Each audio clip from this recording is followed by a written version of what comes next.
ከሆነ የምንኖረው የበለጠ የምንጨነቀው የምናስበው በግላችን ለምንሰራው ቤት ነው ወይስ ለተከራየንበት ቤት? የቱ ነው? እንነጋገር እንጂ። ለነገሩ ሁላችሁም ቤት አላችሁ መሰለኝ ማሻአላህ። የኪራይ ቤት ምን እንደሆነ አታውቁትም።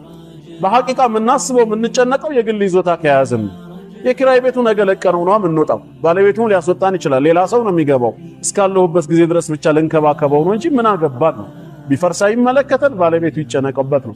ያኛውስ የኛ ገንዘብ ነው። እንደዛ ከሆነ ዱንያም አሁንም ኪራይ ላይ ያለ ነው በሐቂቃ። አላህ ስለ ሰዎች ሲናገር ምን ይላል በዚህ ቦታ? ፈበሽር ዒባድ፣ ባሮቼን አበስራቸው፣ መልካም የምስራችን ንገራቸው። الذين يستمعون القول፣ እነዚያ ንግግሮችን የሚሰሙ የሚያዳምጡ የሆኑት ናቸው።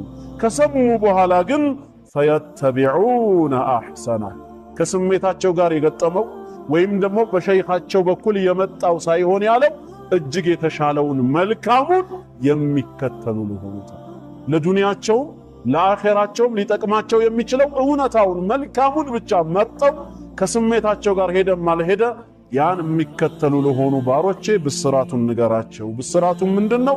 ኡላኢከ الذين هداهم الله፣ ወደ ቅን ጎዳና የመራቸው ተውፊቅን የለገሳቸው ማለት እነሱ መሆናቸው። ወኡላኢከ ሁም ኡሉል አልባብ፣ እነሱ ማለት የአእምሮ የልቦና ባለቤት ልብ ኖሯቸው ሱጁድ ላይ የሚያረጉት ሁለቱ ዱዓ ምን ነበር?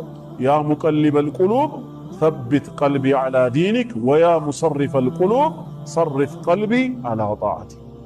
ልቦችን እንደፈለክ ምትገለባብጥ እንደፈለክ ምታዟዙር ጌታ ሆይ በዲንህ ላይ ጽናቱን ስጠኝ፣ ባንተ ተዛዝ ላይ ልቤን ቀጥ አድርግልኝ ነው። እኛስ ቀልባችንን መፍራት የለብንም?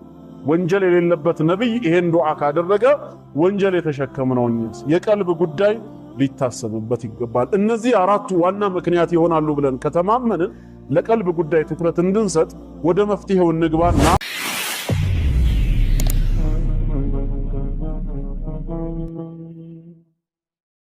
የአኺራው ቤት ለኛ የግል ሆኖ የሚሰጠን ከሆነ አላህ ከወዲሁ መስፈርቱን አሟሉ ብሎናል። ለምን መስፈርቱን አናሟላም? ዲቪ ደርሶሃል ከተባለ አሜሪካ ለመሄድ ጭንቁ ሌላ ነው።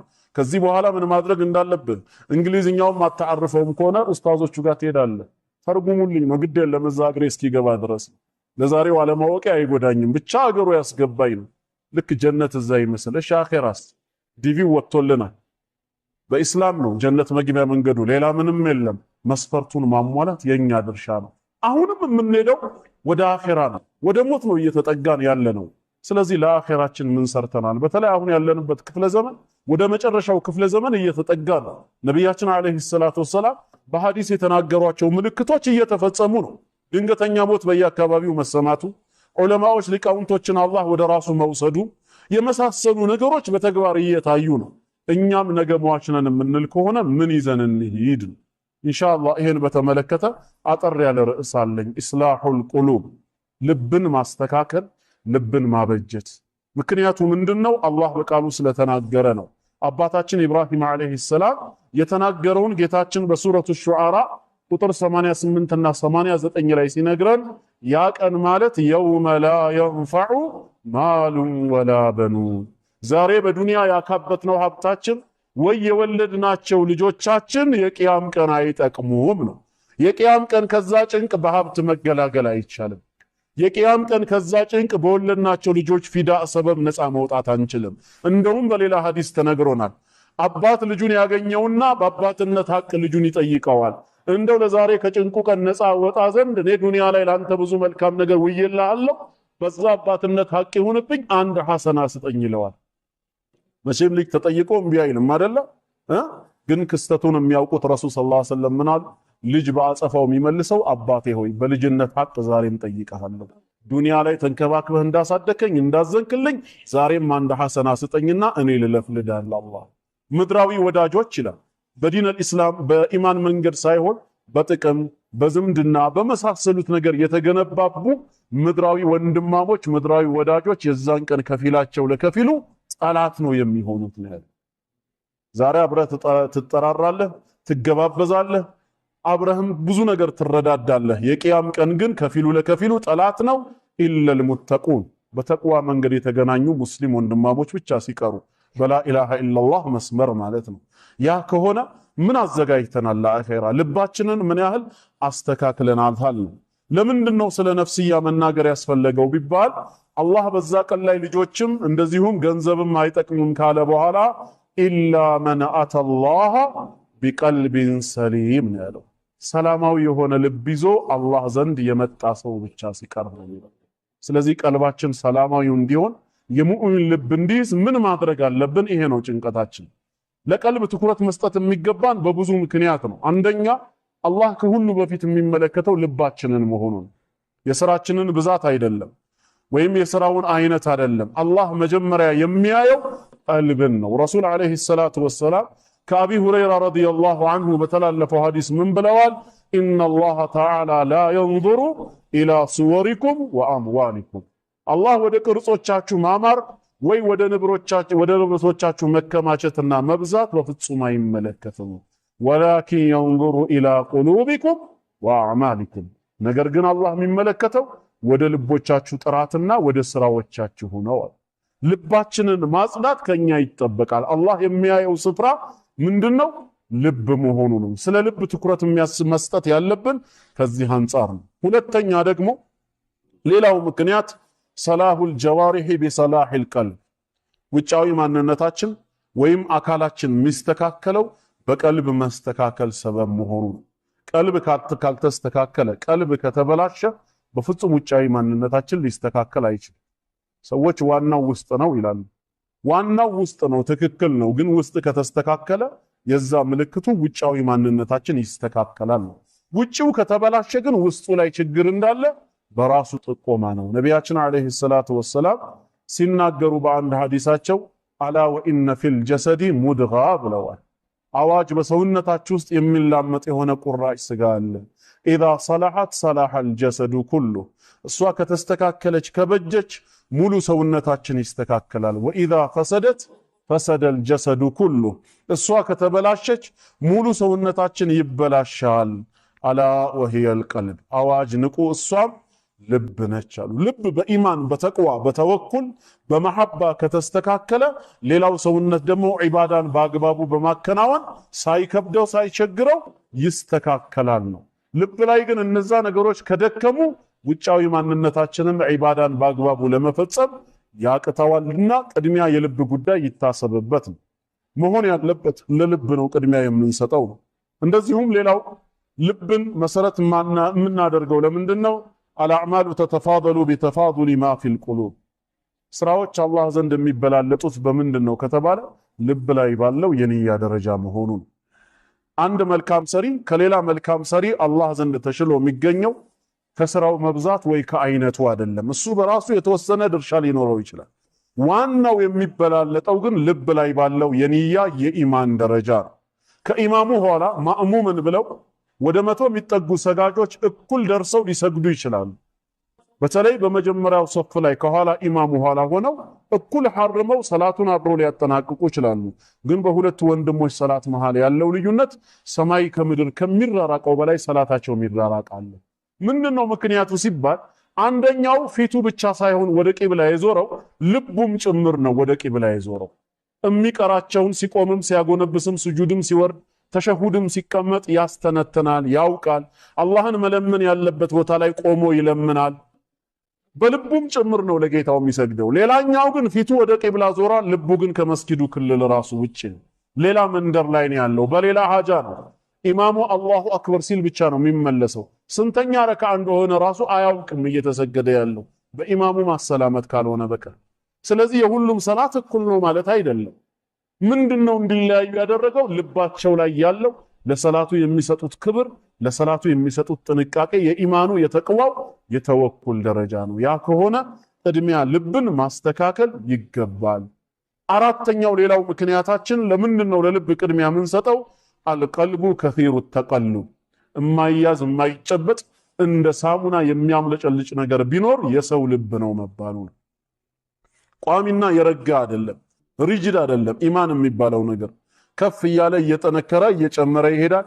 ዝቅ እያለ እየሳሳ እየቀነሰ እየሞተም ሊሄድ ይችላል። ይህንን በተመለከተ ሚቅዳድ ኢብን አልአስወድ ረዲየላሁ ዐንሁ በአንድ ሐዲስ ላይ ምን ይላል? ላ አቁሉ ፊ ረጁሊን ኸይረን ወላ ሸራ ይላል። ከዚህ በኋላ እኔ ለማንም ሰው ቢሆን ጥሩነትም ሆነ መጥፎነት ምስክር አልሰጥም አለ ለሰዎች ሐታ አንዙረ ማ ዩኽተሙ ለሁ ኻቲማው ምን እንደሆነ እስክመለከት ድረስ ስለ ሰዎች ጥሩነት መጥፎነት በፍጹም አልመሰክርም። ዛሬ ጥሩ ናቸው ያልኳቸው ነገ መጥፎ ሊሆኑ ይችላሉ። ዛሬ በመጥፎነት የመሰከርኩባቸው ነገ ጥሩ ሊሆኑ ይችላሉ። እኔ በፍጹም ከዚህ በኋላ ኻቲማን እስካይ ድረስ ለማንም ሰው ጥሩም ሆነ መጥፎን አልመሰክርም። ያዕኒ ባዕደ ሸይኢን ሰሚዕቱሁ ሚን ነቢይ ሰለላሁ ዐለይሂ ወሰለም የአላህ መልእክተኛ የሆነ ነገር ሲናገሩ ከሰማኋቸው በኋላ አለ። ሰዎቹም ማወቅ ፈለጉና ቂለ ወማ ሰሚዕት ምን ሲሉ ሰምተ ነው ይሄን አቋም የወሰድከው ሲሉት ቃለ ሰሚዕቱ ረሱለላሂ ሰለላሁ ዐለይሂ ወሰለም የአላህ መልእክተኛ እንዲህ ሲሉ ሰማሁ ለቀልቡ ብኒ አደመ አሸዱ እንቅላበን ሚነል ቅድሪ ኢዘ እጅተመዐት በልያው የአደም ልጅ ልብ አሉ በድስት ላይ ውሃ ተጥዶ እሳቱ ውሃውን ሲያንተካትከው ውሃው ከሚገለባበጠው በላይ የአደም ልጅ ልብ ይገለባበጣል። አይጨበጥም፣ ቋሚ አይደለም። በሰዓታት በደቂቃ ልዩነት ይቀያየራል። ልክ ውሃው እሳቱ ሲያገኘው ከሚንተከተከው ከሚገለባበጠው በላይ ነው ያሉት። ለዚህ ነው እሳቸው እንኳን ንጹህ ልብ ኖሯቸው ሱጁድ ላይ ተቢት ቀልቢ ዐላ ዲኒክ ወያ ሙሰሪፈል ቁሉብ ሰሪፍ ቀልቢ ዐላ ጣዓቲክ። ልቦችን እንደፈለክ የምትገለባብጥ እንደፈለክ የምታዟዙር ጌታ ሆይ በዲንህ ላይ ጽናቱን ስጠኝ፣ ባንተ ትእዛዝ ላይ ልቤን ቀጥ አድርግልኝ ይሉ ነበር። እኛስ ቀልባችንን መፍራት የለብንም? ወንጀል የሌለበት ነብይ ይሄን ዱዓ ካደረገ ወንጀል የተሸከምነው እኛስ? የቀልብ ጉዳይ ሊታሰብበት ይገባል። እነዚህ አራቱ ዋና ምክንያት ይሆናሉ ብለን ከተማመንን ለቀልብ ጉዳይ ትኩረት እንድንሰጥ ወደ መፍትሄው እንግባና ቀልባችን እንዲስተካከል ምን ነገራትን እንጠቀም ነው። ሼክ አብዱልመጂድ ዘንዳኒ ሐፊዘሁላሁ ወረአህ አልኢማን በሚለው ኪታባቸው ላይ መፍትሄ ነው ብለው ያመጡት ነጥቦች አሉ። ለነፍስዬም ለእናንተም ያን አስታውሳለሁ። አንደኛ ይላሉ ቀልባችን ሰላምተኛ መሆን አለመሆኑን ለማወቅ ከፈለግን ወይ ቀልባችን ሰላማዊ እንዲሆን አልኢቅባሉ ዐለል ሐቅ ሐቅ ከየትም ይምጣ ከየት ለሐቅነቱ እጅ መስጠትና መቀበል። ዛሬ አመለካከትም የምንቀበለው በሐቅነቱ ሳይሆን በቡድን ሚዛን ሆኗል። ከኛ ጀማዓ ከኛ ግሩፕ ብቻ ካልመጣ በስተቀር ከሌላው አካል የመጣን ነገር እንደ ሐቅ ለመቀበል ይከብደናል። እንደውም ፈትዋው ወይ ሌላው ነገር ሳይሆን ቁርአንና ሐዲሱንም መስማት የምንፈልገው ከኛው ቡድን ጀማዓዎች ሆናል። በቡድን ታጥረናል። ሐቅን ለሐቅነቱ ቦታ ሰጥተነው ከቁርአን ከሐዲስ የተነገረ እውነት ስለሆነ ብቻ ከስሜታችን ጋር ገጠመም አልገጠመም ለሐቅ እጅ እንስጥ የሚለው የጥቂቶች አላህ ማዕሱም ያደረጋቸው ባህሪ ብቻ ሆነ። አብዛኛው ሰው ስሜቱን ነው የሚከተለው። ከስሜቱ ጋር የሚሄድ ፈትዋ የሚሰጠውን ዓሊም ነው የግል ዓሊሙ አድርጎ የሚይዘው። ሁሉም በራሱ ተደራጅቶ አካሄዱን እንዳይቃወመው አብሽር እንዲለው ብቻ የሚያግራራውን ይከተላል። ማጥበቅ የፈለገውም የሚያጠብቀውን አካል ብቻ ነው የሚመርጠው ማለት ነው። ሐቅ ነው ወይስ አይደለም? በቁርአንና በሐዲስ በዑለሞች መነጽር ታይቷል ወይስ አልታየም? የመጣውን ሐቅ በሐቅነቱ ለማስተናገድ ፈተና ሆኖብናል። ይሄ የቀልብ መታመምን ያስከትላል ይላሉ ሸይኹ። እንደ ማስረጃ የሚያቀርቡት ሱረቱ ዙመር ቁጥር 17 እስከ 18 ያለውን ነው። አላህ ስለ ሰዎች ሲናገር ምን ይላል በዚህ ቦታ?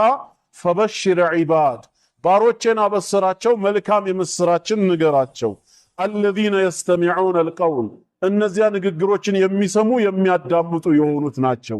ከሰሙ በኋላ ግን ፈየተቢዑነ አሕሰና ከስሜታቸው ጋር የገጠመው ወይም ደግሞ በሸይኻቸው በኩል የመጣው ሳይሆን ያለው እጅግ የተሻለውን መልካሙን የሚከተሉ ሆኑታል። ለዱንያቸውም ለአኼራቸውም ሊጠቅማቸው የሚችለው እውነታውን መልካሙን ብቻ መርጠው ከስሜታቸው ጋር ሄደም አልሄደ ያን የሚከተሉ ለሆኑ ባሮቼ ብስራቱን ንገራቸው። ብስራቱ ምንድነው? ኡላኢከ አለዚነ ሀዳሁሙላህ ወደ ቅን ጎዳና የመራቸው ተውፊቅን የለገሳቸው ማለት እነሱ መሆናቸው። ወኡላኢከ ሁም ኡሉል አልባብ እነሱ ማለት የአእምሮ የልቦና ባለቤት በትገርልኝ ማለት። እኛም ከነዛ ጀማዓ መሆን ከፈለግን ሐቅ ከየትኛውም ጀማዓ በሚነገረን ሰዓት ሐቅን በሐቅነቱ ለመቀበል ማዘጋጀት አለብን።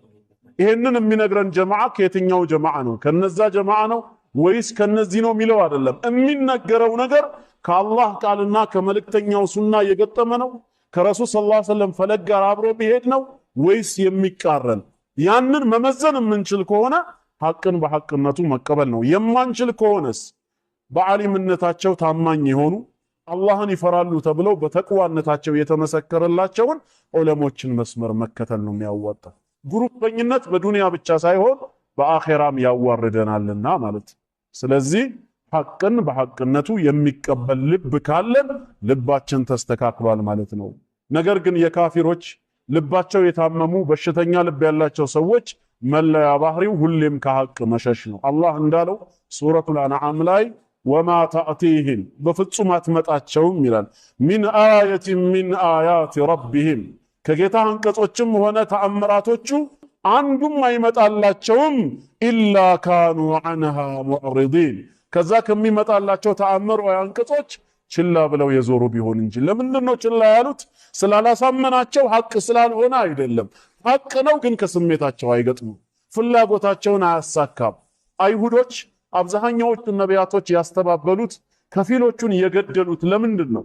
ነቢያቶቹ ይዘውት የመጡት ትምህርት የተድበሰበሰ ግልጽ የሆነ ስላልነበረ አይደለም። አፈኩለማ ጃአኩም ረሱሉን ቢማ ላ ተህዋ አንፉሱኩም ያ ነው መነሻ ምክንያቱ።